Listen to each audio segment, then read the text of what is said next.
These videos are strictly only for entertainment and educational purposes.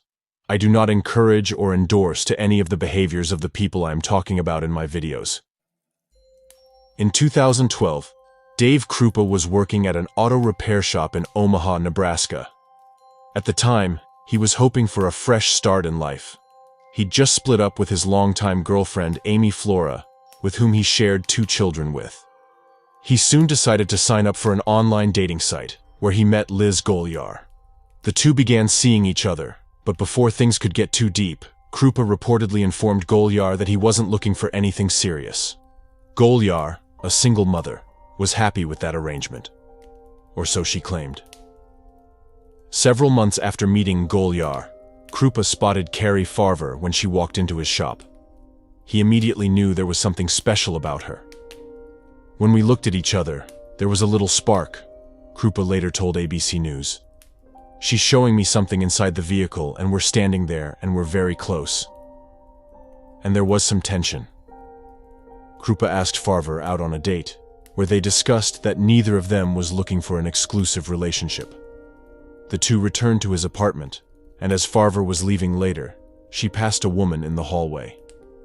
It was Golyar, who had dropped by unannounced to pick up some of her things. It was this meeting, that couldn't have lasted more than a few seconds, that would change the course of both women's lives. Within weeks of meeting Farver, Dave Krupa was beginning to rethink his commitment to his bachelorhood. Farver still wanted to keep things casual, but she did agree to stay with him for a few nights in November 2012.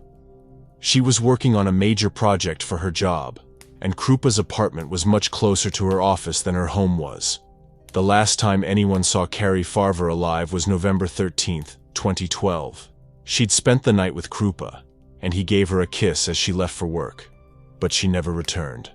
A few hours later, Krupa received an odd text from Farver. She told him she wanted to officially move in with him, despite the fact that they'd just discussed keeping things casual. He politely declined, and he received an angry message in response. He thought, as soon as I text her back, I get a text back that says, "Fine. I don't ever want to see you again. Go away. I'm dating somebody else. I hate you." And so on. Farver's family started receiving texts as well. Her mother, Nancy Renee, got a message from Farver saying she had moved to Kansas for a new job and would get in touch to make arrangements about picking up her 15-year-old son, Max.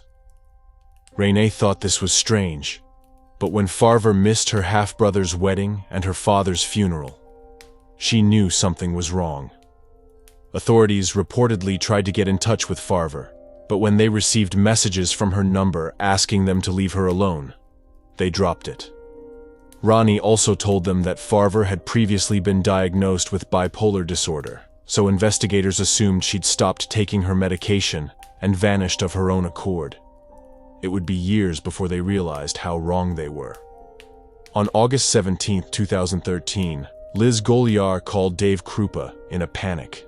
For months, the two had bonded over the threatening messages they were both receiving from Cari Farver. But now things had seemingly escalated.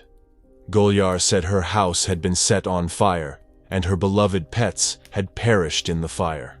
Krupa soon received a text from Farver's number that read, "I am not lying. I set that nasty whore's house on fire. I hope the whore and her kids die in it." Krupa also started receiving texts outlining exactly what he was doing or what he was wearing at the moment. Some of these messages would come in while he was in the same room as Golyar, and could see that she wasn't using her phone at the time, so he had no reason to suspect she was behind them.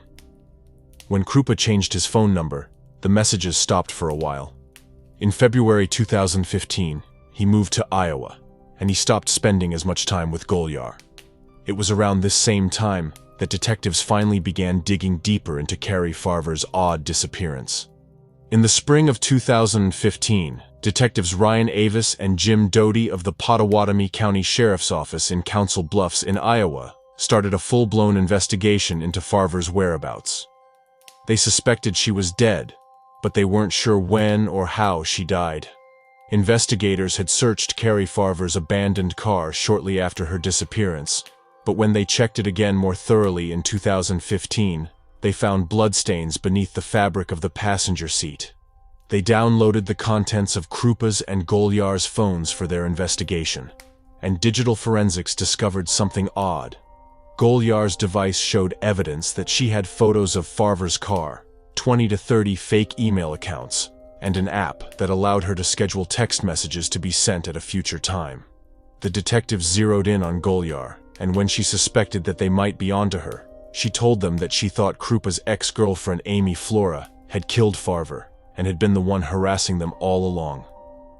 Shortly after that very conversation, Golyar called 911 from Big Lake Park in Council Bluffs, saying Flora had shot her in the leg. Unbeknownst to her, Flora had a solid alibi.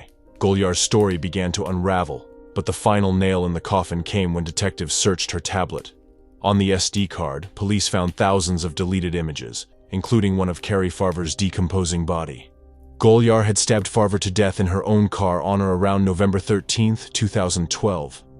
She then spent 3 years sending 15,000 emails and up to 50,000 text messages posing as Farver to cover her crime. She even burned down her own house, killed her pets, and shot herself in the leg to carry out her lies. In 2017, Liz Golyar was convicted of first-degree murder and second-degree arson. She was sentenced to life in prison without the possibility of parole. Thank you for watching this video. Please feel free to share your thoughts in the comments down below. Don't forget to like the video and also subscribe for more. See you next time. Bye.